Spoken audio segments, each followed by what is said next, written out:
Сәлем достар, менің есімім Мэри, жасым 16-да. Айтыңыздаршы, сіздер зомби туралы фильмді көргенді ұнатасыздар ма? Мен мысалы олардан қатты қорқам. Қалай ойлайсыздар? Осындай жағдай шынайы өмірде болуы мүмкін бе? Сол кезде барлығымызға қашып, тығылуға тура келеді. Өз ойыңызды жаза кетіңіз. Ал мен сіздерге қазір өзімнің оқиғамды айтып беретін боламын. Бұл оқиғада мен өзімнің үйімнен не тауып алғанымды және барлығы қалай аяқталғанын білетін боласыздар. Біз ата-анаммен басқа қалаға көшіп келдік және үй сатып алдық. Үйіміз 2 қабатты және жасыл газоны бар. Барлықтарыңызда осындай үй екеніне мен сенімдімін. Бірақ ата-анам үйден кетіп қалған кезде мен үйімізден құпия нәрсе тауып алдым. Мен баспалдақ арқылы бірінші этажға түстім. Бірақ баспалдақтың біреуі біртүрлі сықырлады. Неге бір ғана баспалдақ дыбыс шығарып тұр? Алдыңғы жолы мен жай ғана байқамай өткен сияқты болғам. Бірақ осы жолы қызығушылығым артып кеткен соншалық осыны анықтаймын деп шештім. Мен оны қозғай бастадым. Біртүрлі баспалдақ екен. Ашып қарасам, біртүрлі кілт сияқты. Есіктің кілті ме? Сондай. Солай мен ашып қалсам, бұл шынымен де құпия бөлме екен. Мәссаған, баспалдақтың асты бір кішкентай бөлме. Бөлмеде жарық бар екен. Қосып қалған кезде мен қатты шошып қалдым. Өйткені қабырғаларда біртүрлі суреттер және жанында біртүрлі бір костюм тұрды. Бұның барлығы не үшін екенін мен түсіне алмадым. Қорқынышым басылған кезде мен қайтадан баспалдақпен түсіп, бөлмедегі заттарды мұқият қарай бастадым. Уақыт өте келе қорқынышым да басылады екен. Бірақ мен заттарды мұқият қарай бастасам, бұл бөлменің бұрынғы иесі зомбидің фанаты болған сияқты. Қораптардың іші толған комикстер. Олардың барлығы зомби туралы. Мен бұл жерде кешке дейін ата-анам келгенше отырдым. Содан бері бұл бөлме менің құпия бөлмем. Мен бұл бөлмеге ылғи тығыламын. Шынымды айтсам, осыдан кейін шынымен де зомбилар пайда болса ғой деп армандап кеттім. Бірақ бұл мүмкін емес. Бөлмеде өмір сүруге қажетті заттың барлығы болатын. Тіпті макарон, ет дейсің бе? Толып тұр. Мен барлық бос уақытымды осы бөлмеде өткізетінмін. Осы жерде отырған сайын, осы бөлмені кім салды екен, оның иесі кім деп ойлана бастадым. Мен өзіме біртүрлі ақымақ адамды елестеттім және қатты күлкім келіп кетті. Бұл біртүрлі әрине. Бірақ менің ойымша осы бөлменің иесі сондай адам сияқты. Бірақ бәрібірде бұл маған қызық болды. Солай мен оны іздей бастадым. Ата-анамнан үйдің бұрынғы иелері туралы сұрадым. Ол кісілердің ұлы болған екен.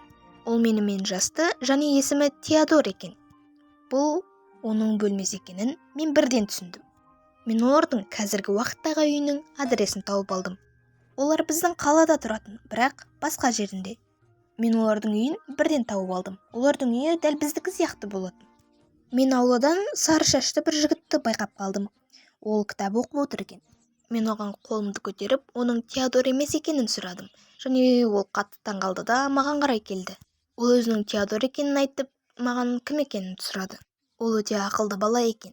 Ол мені елестеткен ақымақ фанатқа мүлдем ұқсамады. Мен оған өзімді таныстырдым және қазіргі үйімнің бұрынғы иелерімен танысқым келетінін түсіндірдім. Ол маған қарап күліп және келісті. Ол мені өзінің ата-анасымен таныстырды және ол кісілер өте жақсы кісілер екен. Біз бірге әңгіме айтып, шай іштік. Әңгіме барысында мен құпия бөлме туралы мүлде айтпадым. Осыдан кейін біз дос сияқты араласып кеттік. Тіпті дос болып кеттік десе де болады. Ол өте мейірімді және ақылды болатын. Онымен әңгімелесу өте қызық және екеуміздің ортақ әңгімелеріміз өте көп болды. Екеумізге де комикстар ұнайтын және екеуміз комикстардың басты кейіпкерлерін тіпті сағаттап әңгімелейтінбіз. Бірақ осындай әңгіменің барысында мен құпия бөлме туралы сұрап қалдым. Ол күрсінді және оның есінде жоқ екенін айтты. Бұл маған біртүрлі көрінді. Құпия бөлмені Теодор салғанына мен 100% сенімді болдым. Сол себепті ата-анам үйде жоқ болған кезде мен оны үйге шақырдым. Мен оған сыйлық дайындап қойдым деп айттым және оны құпия бөлмеге апардым. Бірақ ол қатты таңғалды. Тіпті бірінші рет көріп тұрған сияқты. Мен бөлмедегі жарықты қосқан кезде ол жердегі заттардың барлығын қарап қатты таңғалды. Мен қатты таңғалып қалдым және ол неге ештеңені есіне түсіре алмай тұр деген нәрсе менің тіпті ойымнан шықпай қойды. Мүмкін бұл бөлмені салған ол емес шығар. бірақ ол ақыры есіне түсірді және комикстарын әлі оқып бітірген жоқ екенін айтты. Содан кейін біз комикстарды бірге оқып отырдық. Қатты қызыққа кіріп кеткеніміз соншалық біз ата-анамның келгенін байқамай да қалыппыз. Әрине, олар бізді таба алмай қалды. Біз тығылдық және қатты күлдік. Содан бері біз барлық бос уақытымызды осы жерде өткіземіз. Теодор барлығын есіне түсірді және осы заттардың барлығын қалай жинағанын, қалай осы жерде уақытын өткізгенін айтып берді. Тіпті өзінің теорияларын айтып берді. Теодор үйге жақын бір компанияның бір дәрі ойлап тапқанын біліп қойыпты. Және бұл дәрі қазіргі уақытта жоқ зомбилардың барлығын қайтадан пайда болғыза алады екен. Бұл өте қызық болды. Тіпті өзімнің күлкімді де ұстай алмай қалдым. Бірақ ол оған ешкім сенбейтінін айтып, қатты ренжіп қалды. Осыдан кейін мен Теодорға күлмедім. Тіпті оның ана түріне қарап, шын айтып тұрма деп те ойлап қалдым. Ол бірдеңе салып бастады. Кей кездері мен мектептен келген кезде ол бөлмеде отыратын. Мен тіпті қатты таңғалатынмын. Ол тіпті бөлмеде қона бастады. Мен осыдан кейін біртүрлі қорқа бастадым. Ол ашуланшақ және мазасыз болып кетті. Мен оны енді бөлмеге алып келмеймін деп шештім. Бірақ мен үлгермей қалыппын. Теодор өзі-ақ кетіп қалыпты. Бірақ ол өзімен барлық затты алып кетіпті. Бұл мені қорқыта бастады және мен оны уайымдай бастадым. Бірақ не үшін ол бүкіл затты алып кетті? Мен тіпті жаман нәрсе орын ала ма деп қорықтым. Солай мен оның үйіне жүгіріп бардым. Барсам анасы есікті ашып, оның үйде жоқ екенін айтты. Ол қатты уайымдады және мен оған барлық құпияны айтып бердім. Бөлме туралы, біздің жақын арада не істегенімізді. Осыны естігеннен кейін ол қатты ашуланып кетті. Ол маған тіпті айғайлап жіберді. Содан кейін бір жерге хабарласып, оны сұрай бастады. Не болып жатыр өзі? деп одан сұрап едім. Ол орындыққа отырды да өзінің ұлы туралы қорқынышты әңгімені айтып берді. Олар бұрынғы үйінде тұрған кезде Теодор құпия бөлмені тауып алыпты да, оны өзіне бөлме қылып жасап алыпты. Және сол жерге зомбилар туралы барлық құпияны енгізген. Басында барлығы жақсы болған, бірақ уақыт өте келе ол тіпті қатты қызғаны соншалық біртүрлі нәрселерді істей бастаған. Ол тіпті қатты ашуланған кезінде бензинді алып Алерпан компаниясына барып өртемек болған. Ол шынымен де компания зомбиларды тірілтеді деп ойлаған. Сол жерде әрине оны полициялар алып кеткен. Тіпті емделу үшін психологиялық ауруханаға жіберген. Ол ауруханада жарты жыл болған екен. Ата-анасы осыдан кейін баласы зомби туралы ештеңе ойламас үшін басқа үйге кетіп қалған. Сөйтсем ол менің кесірімнен барлығын есіне түсірген. Мен не бүлдіргенімді осы сәтте түсіндім. Біз оның анасы екеуміз жол бойы компания туралы айтып келдік. Және біз келген кезде ол әрине сол жерде болды.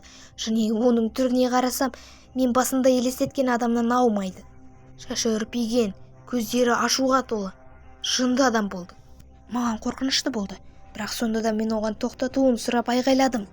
Ол маған ештеңе түсінбейтінімді және олар жақын арада дәрі шығарып, адамдардың барлығын зомбиға айналдыратыны жайлы айғайлап тұрды. Оның анасы да оны тоқтатпақ болды, бірақ ол ешкімді тыңдамады.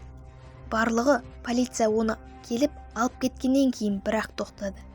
Ол полиция көлігінің ішінде айғайлап шығаруын сұрады, бірақ оны бәрібір де полиция көлігі алып кетті.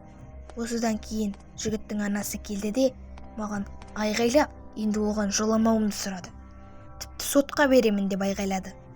Ол кетіп қалды. Осыдан кейін мен не болғанын түсіне алмай, біраз уақыт тұрып қалдым. Менің қатты таңғалған бір нәрсем, мен оның біртүрлі екенін қалай байқамағам. Осыдан кейін мен барлығын аяқтағым келді және бөлмедегі заттардың барлығын лақтырып жібердім.